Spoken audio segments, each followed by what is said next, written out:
Hello दोस्तों, नमस्कार। तो जैसा कि हम लोग बिहार टीजीटी की प्रश्नोत्तरी कर रहे हैं और इस पर हम लोगों ने 90 प्रश्नों को हल कर लिया था। आज हम लोग आगे 91 नंबर प्रश्न से प्रश्नोत्तरी की स्टार्ट करेंगे। और आपने यदि इसके पीछे वाली वीडियोज नहीं देखी है तो नीचे डिस्क्रिप्शन बॉक्स में लिंक है, वहां से जाकर के आप क्लिक करके देख सकते हैं वीडियोज को। अगली नहीं, पिछली वाली। तो आइए हम लोग आगे की प्रश्नोत्तरी करते हैं कि मुझे चार्ट चाहिए किसका लिखा उपन्यास है। वर्षा वशिष्ठ, सुरेंद्र वर्मा, भगवती चरण वर्मा, अमृतलाल नागर। 91 का आप लोग सही उत्तर बताने का प्रयास करें।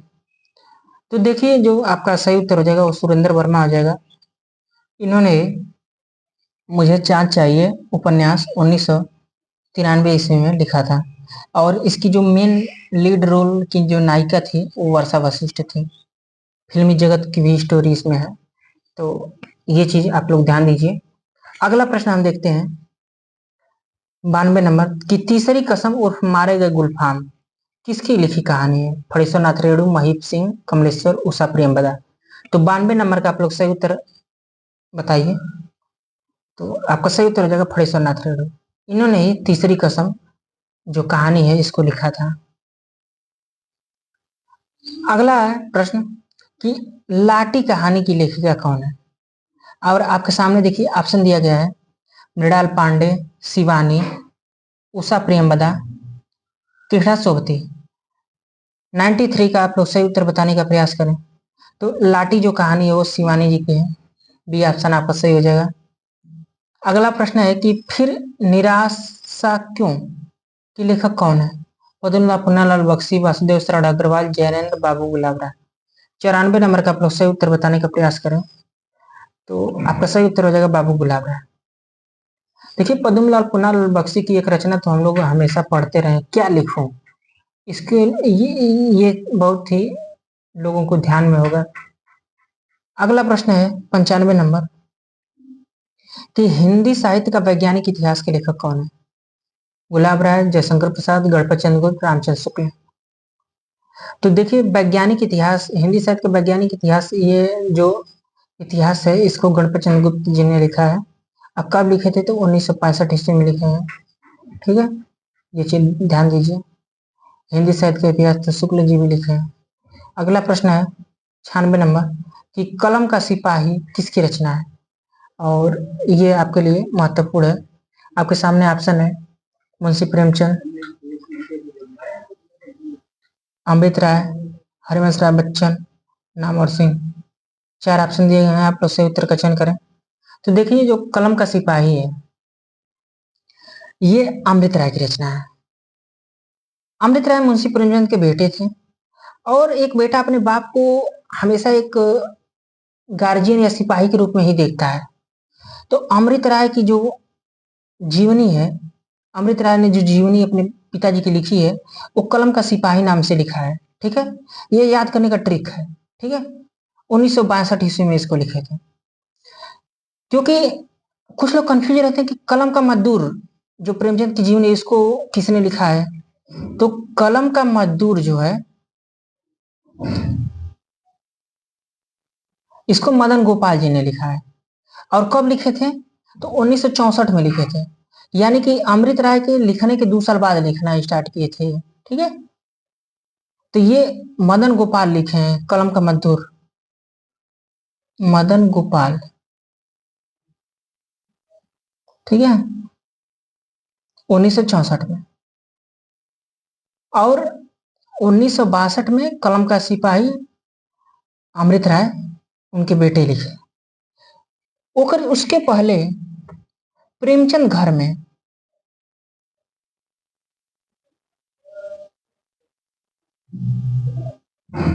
इस नाम से उनकी वाइफ जो थी शिवरानी देवी, 1944 में ही इन्होंने उनकी जीवनी लिख दी, शिवरानी। तो ये चीज आप ध्यान दीजिए, शिवरानी देवी। ये प्रेमचंद की 3 जीवनियां हैं और बहुत ही इंपॉर्टेंट है। ठीक है, तो ये तीनों आप लोग जरूर ध्यान दीजिए। अब हम अगला प्रश्न देखते हैं 97 नंबर। नीड़ का निर्माण फिर किसकी आत्मकथा है। अमिताभ बच्चन, हरिवंश राय बच्चन, अज्ञे, राहुल संकृत्यायन। तो देखिए 97 का आपका सही उत्तर हो जाएगा, वो हो जाएगा हरिवंश राय बच्चन। इन्होंने 1970 में ये वाला भाग लिखा था, नील का निर्माण फिर पे। क्योंकि जो क्या भूलूं क्या याद करूं, इनकी जो आत्मकथा है उसके 4 भाग थे, उसमें ये 1970 में ये दूसरा भाग लिखे थे। पहला भाग क्या भूलूं क्या याद करूं, दूसरा नील का निर्माण फिर, और उसके बाद 10 द्वार से सोपान तक, और एक और उनका था, अभी देखिए ध्यान नहीं है। नील का निर्माण फिर 10 द्वार से सोपान तक, क्या बोलूं क्या याद करूं। चलिए याद आएगा तो बता देंगे। अगला प्रश्न देखते हैं। जीप पर सवार इल्लियां किस विधा की रचना है? निबंध, हास्य व्यंग, कविता, उपन्यास। सही उत्तर का आप लोग चयन करें। तो देखिए 98 का आपका जो सही उत्तर हो जाएगा वो हो जाएगा हास्य व्यंग है। ठीक है। जीप पर सवार इल्लियां शरद चंद्र लिखे थे, और शरद जोशी लिखे थे, और ये एक तरह का हास्य व्यंग है। अगला प्रश्न है, आप लोग बचपन में उस स्टोरी को पढ़े भी होंगे, उस कहानी को। भारतीय सौंदर्य शास्त्र की भूमिका के रचनाकार कौन है? डॉक्टर नगेंद्र, विद्यानिवास मिश्र, कुबेर नाथ राय, सुरेंद्र अवस्थी। 99 का आप लोग सही उत्तर बताने का प्रयास करें। तो आपका सही उत्तर हो जाएगा डॉक्टर नगेंद्र। ये भारतीय सौंदर्य शास्त्र की भूमिका के रचनाकार हैं।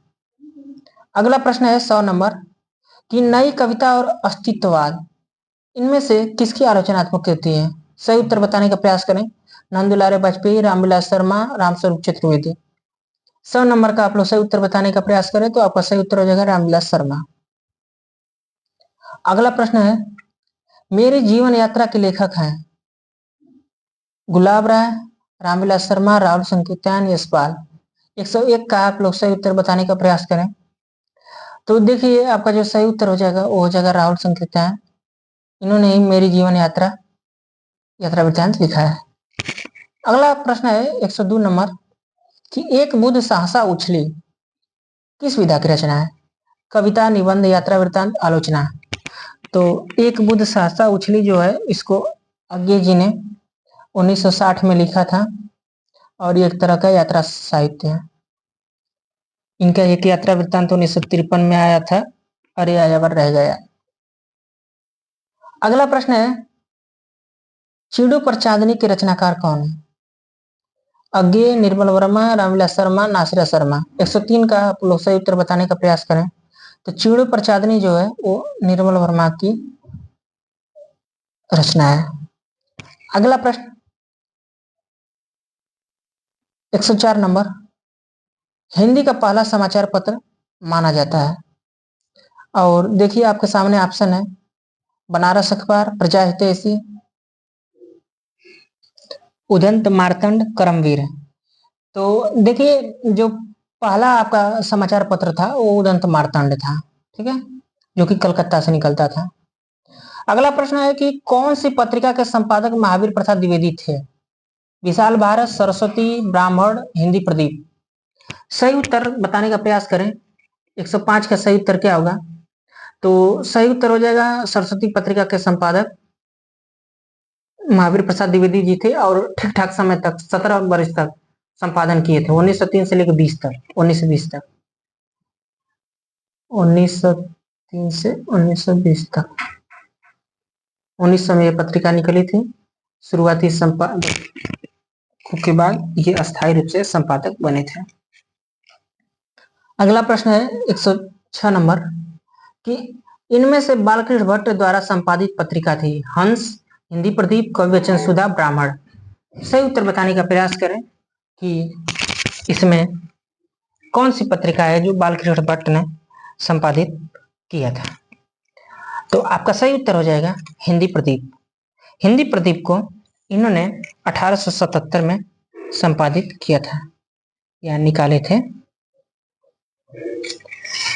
हंस पत्रिका जो थी वो प्रेमचंद जी का ड्रीम प्रोजेक्ट था। ठीक है, इस पत्रिका को निकालने के लिए मुंबई भी गए थे, फिल्मों में राइटिंग भी किए थे। ये 1930 में निकाले थे। अपना कर्जा चुकाने के लिए और ये सब करने के लिए ये मुंबई गए थे फिल्म लिखने। कवि वचन सुधा जो था, इसको भारतेंदु हरिश्चंद्र ने निकाला था। ये ध्यान दीजिए, भारतेंदु हरिश्चंद्र कब निकाले थे? तो 1868 ईस्वी में। और ये ब्राह्मण पत्रिका है, इसको प्रताप नारायण मिश्र ने निकाला था। प्रताप नारायण मिश्र ने। और कब निकाले थे? तो 1883 ईस्वी में।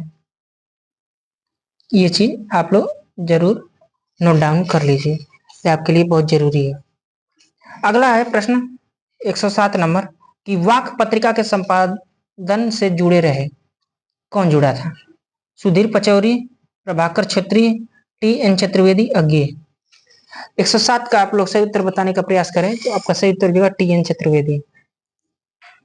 अगला प्रश्न है कि नमिता सिंह द्वारा संपादित पत्रिका का नाम क्या था? हिंदी प्रदीप, पूर्वग्रह, वर्तमान साहित्य, सारिका। 108 का आप लोग सही उत्तर बताने का प्रयास करें तो 108 का आपका सही उत्तर हो जाएगा वर्तमान साहित्य। नमिता सिंह ने वर्तमान साहित्य पत्रिका संपादित किया। अगला है कि सारिका पत्रिका के संपादक कौन थे? ये बहुत ही इंपॉर्टेंट प्रश्न है। कमलेश्वर, धर्मवीर भारती, महादेवी वर्मा, राजेंद्र यादव। 109 का आप लोग सही उत्तर बताने का प्रयास करें तो सारिका पत्रिका के जो संपादक थे वो कमलेश्वर थे। आपका ए ऑप्शन आपका सही हो जाएगा। अगला प्रश्न है 110 नंबर कि पहल पत्रिका के संपादक रहे ज्ञान रंजन, मनोहर श्याम जोशी, महावीर प्रसाद द्विवेदी, दुलारे लाल भार्गव। 110 का आपका सही उत्तर हो जाएगा ज्ञान रंजन। पहल पत्रिका के संपादक थे ज्ञान रंजन।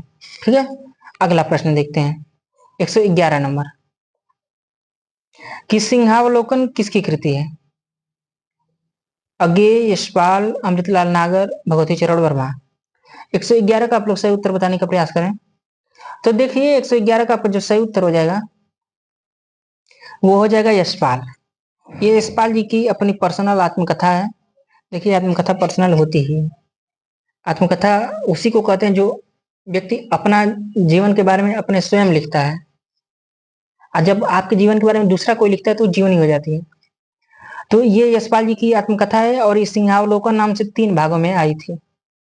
ये भी चीज आप लोग ध्यान दीजिए।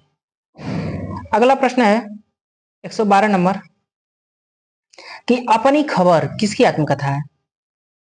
अज्ञे, उग्र जी, बच्चन जी, निराला। उग्र का मतलब समझ रहे हैं? पांडे बेचन शर्मा उग्र। तो अपनी खबर जो है तो पांडे बेचन शर्मा उग्र का ही आत्मकथा है। ठीक है, अगला प्रश्न है 113 नंबर की मनीषी की लोक यात्रा के रचयिता कौन है? भगवती प्रसाद सिंह, राजेंद्र बाबू, भगवती चरण वर्मा, श्री राम शर्मा। 113 नंबर का आप लोग सही उत्तर का चयन करें। आपका सही उत्तर हो जाएगा भगवती प्रसाद सिंह।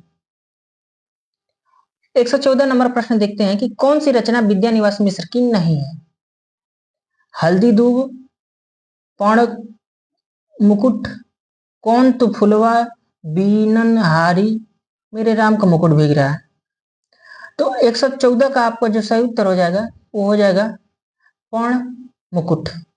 बाकी और सभी जो रचनाएं हैं, हल्दी दूब हो गया, कौन तू फुलवा, बीनन हारी, मेरे राम का मुकुट भीग रहा है, ये सब रचनाएं विद्यानिवास मिश्र के हैं, ये नहीं है। अगला प्रश्न है 115 नंबर कि कौन सी रचना कुबेर नाथ राय की है? प्रिया नीलकंठी, गंधमादन, विषाद रोग, उपयुक्त सभी। तो जो कुबेर नाथ राय की रचना है ये सभी है। डी ऑप्शन आपका सही हो जाएगा। अगला प्रश्न, शिकायत मुझे भी है, ये किसकी कृति है? हरिशंकर प्रसाई, विद्यानिवास मिश्र, शरद जोशी, गोपाल प्रसाद व्यास। सही उत्तर बताने का आप लोग प्रयास करें तो देखिए आपका जो सही उत्तर हो जाएगा वो हो जाएगा हरिशंकर प्रसाई। और दोस्तों ये आज का अंतिम प्रश्न कि अतीत के चलचित्र किसकी कृति है? आप लोग सही उत्तर बताने का प्रयास करें। महादेव वर्मा, बनारसी दास चतुर्वेदी, श्रीराम शर्मा, उपयुक्त में से कोई नहीं। तो 117 नंबर का आपका जो सही उत्तर हो जाएगा वो हो जाएगा महादेवी वर्मा। महादेवी वर्मा की ये रचना है अतीत के चलचित्र। तो दोस्तों यहाँ तक देखने के लिए आप लोगों का धन्यवाद। हम लोग फिर मिलते हैं इसके आगे की प्रश्नोत्तरी में, जो कि काव्य शास्त्र की प्रश्नोत्तरी रहेगी। तो आप लोग हमारे साथ जुड़े रहिए। यदि हमारी वीडियो आपको अच्छी लग रही हो तो please like share and subscribe my channel. मिलते हैं नेक्स्ट वीडियो में। नमस्कार।